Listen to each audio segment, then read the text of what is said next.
Assalamualaikum warahmatullahi wabarakatuh. Mari kita lanjutkan membahas buku Buya Yahya.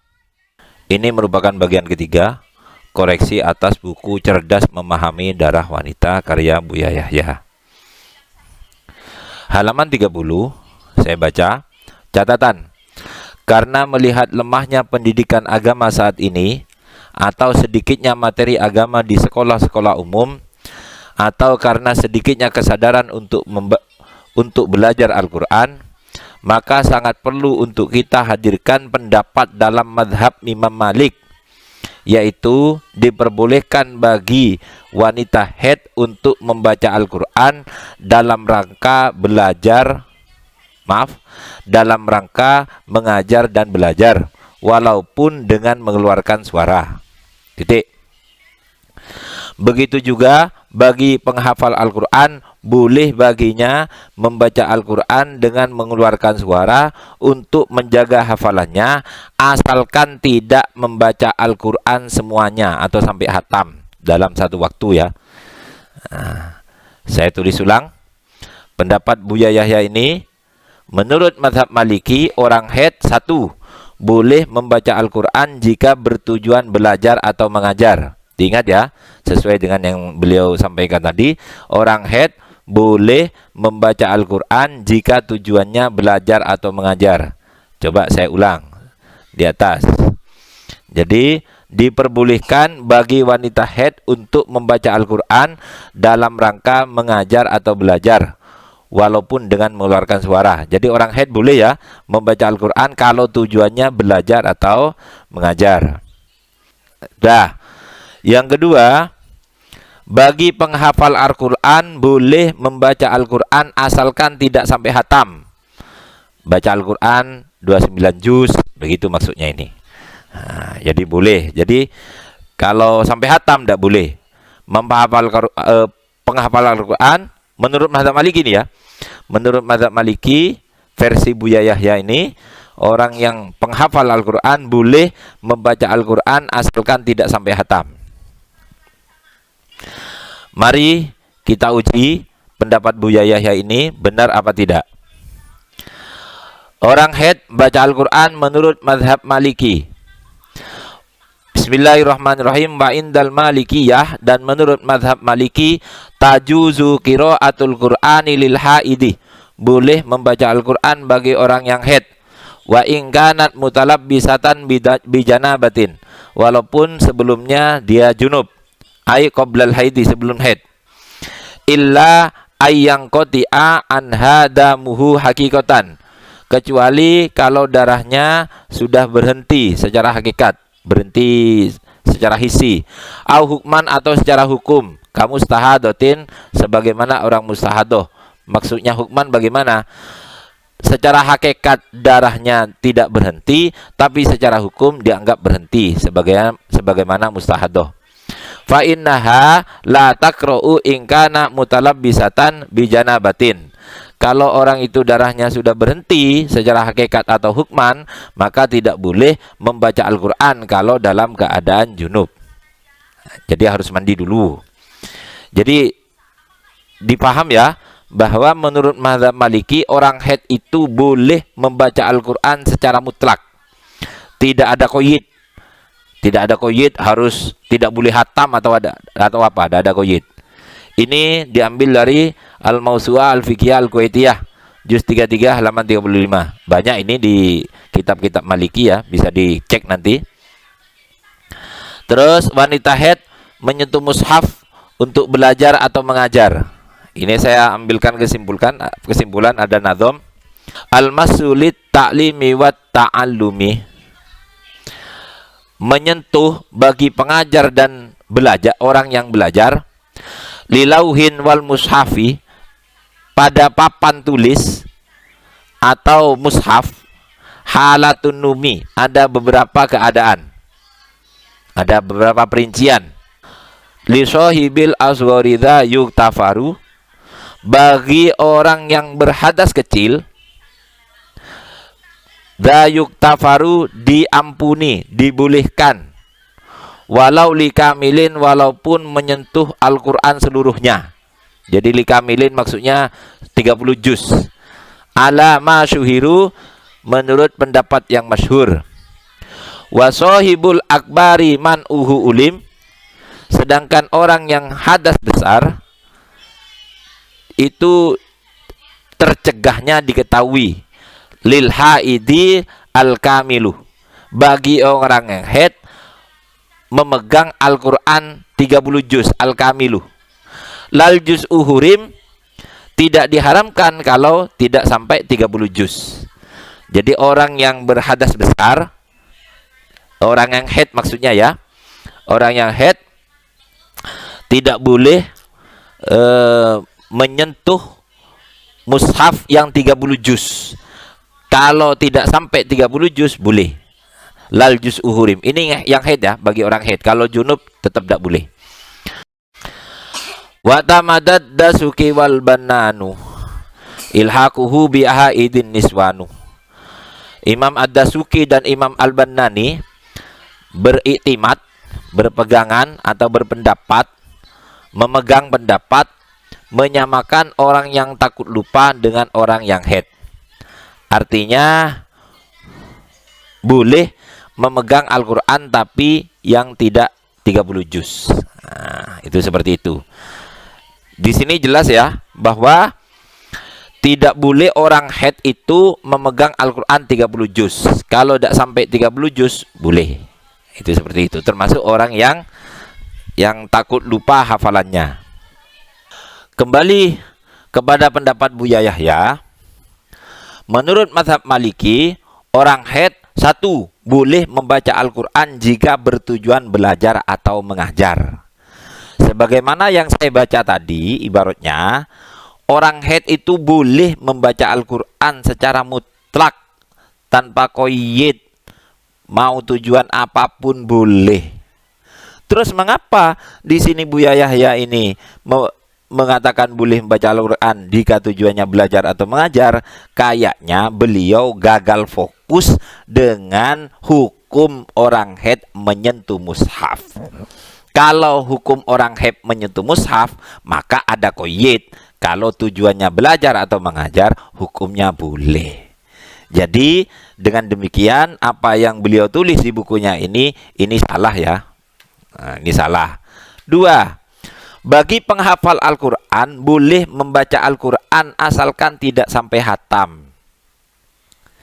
Jadi kalau baca Al-Quran, kalau hanya 29 juz, itu boleh menurut beliau. Kembali kepada ibarat yang saya baca tadi, orang haid boleh baca Al-Quran tanpa qayyid, baik hatam atau tidak ada qayyid, bebas. Terus mengapa Buya Yahya di sini memperbolehkan orang penghafal Al-Quran membaca Al-Quran asalkan tidak sampai hatam? Kayaknya beliau gagal fokus kepada hukum orang haid menyentuh mushaf. Nah, di sana dijelaskan orang haid boleh menyentuh mushaf asalkan tujuannya belajar atau mengajar dan tidak 30 juz. Bukan mushaf sempurna 30 juz.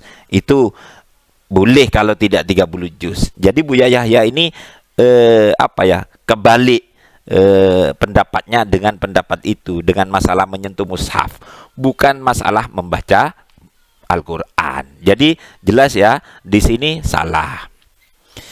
Jadi saya tahu kenapa Buya Yahya memasukkan pendapat mazhab Maliki di bab membaca Al-Quran ini. Karena semangat beliau untuk agar bagaimana orang itu tetap belajar Al-Quran walaupun haid. Kenapa? Karena kalau di kota-kota itu waktu untuk belajar Al-Quran itu sangat sedikit. Mungkin dari maghrib sampai isya itu saja. Selain itu digunakan untuk sekolah umum, biasanya seperti itu. Apalagi kalau sudah masuk SMP, biasanya sudah tidak ngaji. Nah, maka Buya Yahya menekankan bagaimana orang itu jangan sampai, misalnya kalau ada perempuan haidnya 15 hari, gara-gara haid dia tidak masuk ngaji, akhirnya kan tambah sedikit waktu untuk belajar. Maksudnya Buya seperti itu, saya paham. Cuman beliau salah dalam mengambil ibarat. salah dalam mengambil pendapat begitu. Padahal kalau tujuannya seperti itu, tidak perlu lari ke mazhab Maliki, tidak perlu. Di mazhab kita sendiri, mazhab Syafi'i, orang baca Quran itu boleh kok. Boleh orang haid baca Quran, boleh orang junub baca Quran, boleh. Asalkan tidak niat baca Quran, itu aja. Jadi orang hafalan, misalnya takut lupa, dia baca yang dia hafalkan di Al-Quran, boleh, asalkan tidak niat baca Quran, itu saja. Jadi ibaratnya di kitab Mu'nil Muhtad juz 1 halaman 264. Ini jelas ini. Wa tahillu li junubin adkaruhu. Boleh bagi orang junub adkaruhu, zikir-zikirnya Quran, wa ghairuha dan lain-lain. Kama wa'idihi, mau'idhahnya, wa akhbarihi, ceritanya atau khabarnya, wa ahkamihi dan hukum-hukumnya. La because di Qur'anin, tidak dengan tujuan baca Quran. Kakaulihi indar rukub, misalnya mau bepergian, ketika naik kendaraan dia baca subhanalladzi sakhkhara lana hadza wa ma kunna lahu muqrinin, baca itu Al-Quran itu, tapi karena tujuannya bukan untuk baca Quran, maka boleh. Atau ketika wa indal musibah, ketika ada musibah dia bilang inna lillahi wa inna ilaihi rajiun, itu Al-Quran itu, tapi karena tujuannya bukan untuk baca Quran, boleh. Wala ma jaro bihi lisanuhu bila qasdin, atau dan tidak termasuk yang diharamkan adalah apa yang dia baca di lisannya tanpa tujuan. Jadi kita diam-diam karena kita hafal Fatihah, misalnya baca Fatihah bismillahirrahmanirrahim alhamdulillahirabbil alamin arrahmanirrahim maliki yaumiddin, baca Fatihah tapi tidak bertujuan baca Quran, boleh. Atau bila qasdin, kalau di sini bila qasdin tanpa tujuan apa-apa, ya cuma iseng aja, atau karena sudah terbiasa baca Fatihah, ya udah diam-diam tidak ada kerjaan baca Fatihah, bukan tujuan baca Quran, tidak apa-apa bila qasdin. Fa in qasadal Qur'ana wahdahu, kalau dia bertujuan untuk baca Quran, au ma'adzikri, atau disertai zikir. Tujuannya apa kamu baca? Saya bertujuan baca Quran dan niat zikir, maka maka haram. Wa in atlaqo fala, kalau mutlak, ya wis baca aja mutlak, tidak tujuan apa-apa, fala, maka tidak haram. Kama nabbaha alaihi fid daqaiq, sebagaimana yang dijelaskan oleh dalam kitab Daqaiq. Li adamil ikhlali bihurmatihi, karena tidak ada yang merusak kepada kehormatannya Al-Quran. Kenapa kok tidak merusak kehormatannya Al-Quran? Li annahu la yakunu Qur'anan illa bil qasdi, karena Quran itu tidak bisa disebut sebagai Quran kecuali kalau tujuannya Quran, begitu. Kita bilang ketika mau makan bismillahirrahmanirrahim, itu tidak disebut Quran kecuali kalau kita dalam hati niat baca Quran, baru disebut Quran. Atau kita waktu tahlilan, waktu tahlilan itu kan baca Yasin biasanya, baca Yasin kita, tapi ya mengalir aja, bukan tujuan baca Quran, tidak apa-apa walaupun orang haid, itu seperti itu. Dan ini yang muktamad, pendapat yang muktamad, ini boleh baca Quran sampai hatam, itu boleh. Jadi hataman itu boleh, dari surat Al-Baqarah, dari surat Al-Fatihah, Al-Baqarah sampai surat An-Nas, itu boleh. Yang pendapat yang muktamad seperti itu. Jadi saya kira kalau Buya Yahya semangatnya agar orang itu tidak libur ngaji, tidak perlu pindah mazhab, tidak perlu. Mazhab kita Syafi'i sudah ada itu, seperti itu. Ada kemungkinan Buya Yahya luput dari ibarat ini. Halaman 41, di halaman lain, halaman 41, hal-hal yang diperbolehkan setelah darah berhenti sebelum mandi wajib. Ketika darah haid sudah berhenti dan belum mandi wajib, maka semua larangan bagi orang yang haid yang telah disebut di atas tetap berlaku, semuanya berlaku semua itu, kecuali puasa dan talak. Jadi kecuali berapa ya? Kecuali 2 ya, puasa dan talak. Yes. Jadi ketika haid sudah bersih tapi belum mandi, menurut Buya ini semua tetap haram kecuali 1 puasa, 2 talak, 3 lewat di masjid. Ini tidak ditulis di buku Buya. Ini ada ini di fikih. Jadi ini termasuk yang tidak haram walaupun belum mandi, asalkan sudah berhenti ya darahnya. Nomor 4, bersuci dari hadas. Ini tidak ditulis di bukunya Buya, padahal ini ada di kitab fikih. Nomor 3 dan 4 tidak ditulis oleh Buya. Masa penting? Ya penting lah, ini kan buku. Buku itu referensi, jadi harus ditulis semua. Baik urgen atau tidak, tetap harus ditulis. Itu seperti itu.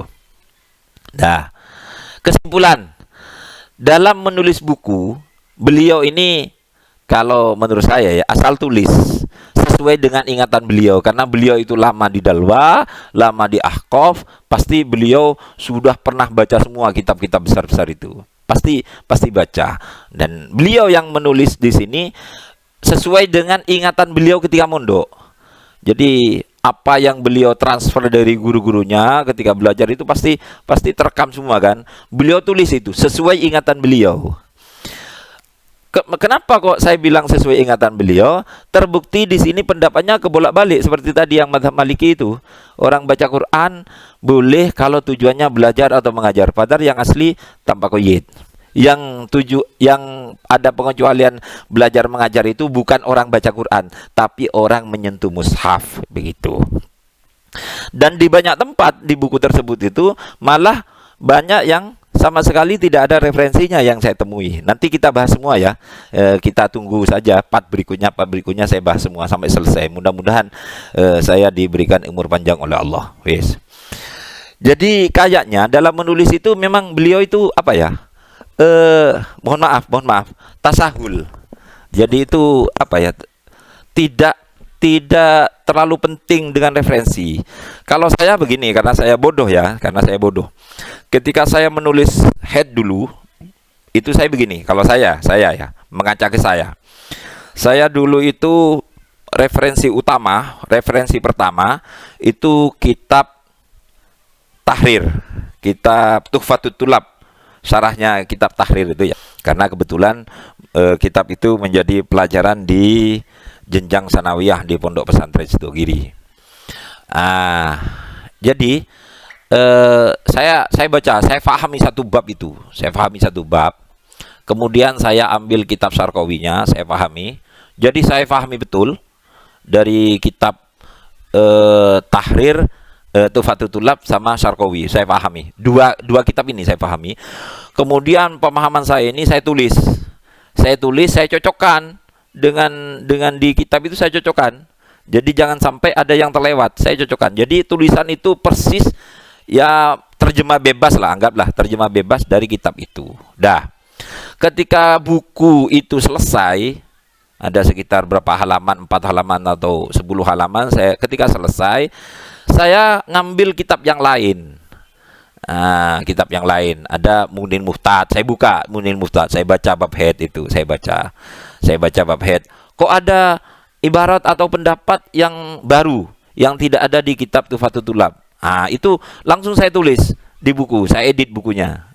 Kebetulan dulu Al-Fakir berkesempatan hikmah di Pondok Pesantren Sidogiri itu sebagai petugas perpustakaan. Jadi ada komputer di situ, saya ngetik pakai komputernya milik perpustakaan itu. Jadi ketika menemukan keterangan baru dari kitab Mughni Muhtad ini, saya tulis. Saya kasih referensi, saya kasih footnote. Udah, Mughni Muhtad hatam bab headnya, saya ambil kitab Tuhfatul Muhtad, saya baca semua. Kok ada referensi baru, saya edit lagi. Buku yang sudah saya tulis itu saya edit lagi, saya kasih referensi. Itu begitu. Mughni Muhtad, Tuhfatul Muhtad hatam, saya pindah ke kitab yang lain. Saya ambil Raudhahnya Imam Nawawi. Saya ambil semua, saya baca satu persatu. Oh, ada keterangan baru, ada yang perlu ditambah dari buku saya tambah buku saya, begitu. Jadi alhasil hampir semua kitab yang ada di perpustakaan ketika itu ya, tahun berapa ya, tahun 90-an, itu sudah saya baca semua. Kalau sekarang sudah lebih banyak, koleksi terbarunya di Perpustogiri itu lebih banyak. Jadi saya banyak yang ketinggalan sudah, yang koleksi yang baru-baru saya tidak baca. Sudah, saya baca semua, setiap saya baca, saya tulis, saya tulis. Nah, pada buku Buya Yahya ini, beliau sama sekali tidak memegang referensi. terbukti tulisan beliau ini banyak yang tidak sesuai dengan referensi. Contoh tadi itu, contoh ada hal-hal yang diperbolehkan ketika orang sudah mampet tapi belum mandi. Beliau hanya menulis 2. Ya sesuai ingatan beliau saja, yang 2 tidak ditulis begitu. Terus contoh orang haid, hukum orang haid membaca Al-Qur'an dalam mazhab Maliki. Beliau tulis sesuai ingatan beliau, oh boleh baca Quran asalkan tujuannya belajar atau mengajar. Itu ingatannya beliau kecampuran dengan perkara lain, akhirnya salah begitu. Ya, kenapa kok begitu? Karena beliau memang tidak didampingi referensi, dia begitu. Akhirnya buku beliau ini banyak yang salah, bahkan banyak yang tidak ada referensinya. Nanti kita ulas semua, itu seperti itu. Jadi itu mungkin ya yang menyebabkan buku ini buku ini banyak terjadi kesalahan. Saya tidak tahu apakah buku-buku yang lain yang ditulis oleh Buya modelnya seperti ini. Kalau zon saya kayaknya tidak jauh seperti ini. Artinya beliau menulis sesuai ingatan beliau, tanpa di cross check kepada referensinya. Akhirnya banyak yang salah, itu seperti itu. Buya Yahya itu kurang peduli terhadap referensi, karena memang sudah beliau lama di Dalwa, lama di Ahqaf, insya Allah sudah kaya referensi sebetulnya. Apa yang ditanyakan masyarakat sudah ada di beliau semua, tapi sering kecampur-campur, sering kebolak-balik. Ya namanya juga manusia seperti itu. Karena ini merupakan tuntutan ilmiah ya. Jadi kalau kita melihat ada buku yang salah, tulisan yang salah, maka kita wajib untuk mengkoreksinya. Apalagi orang yang sekali berbuya Yahya yang umatnya atau pengikutnya jutaan. Jadi ketika sebuah kesalahan dari beliau akan diikuti oleh jutaan orang. Ya, kalau saya diam atau semua orang diam, tidak ada yang berani bicara, seakan-akan nanti benar begitu. Jadi saya sengaja untuk bicara ini agar tidak dianggap benar begitu. Bersambung ke bagian 4. Wallahu alam bisawab.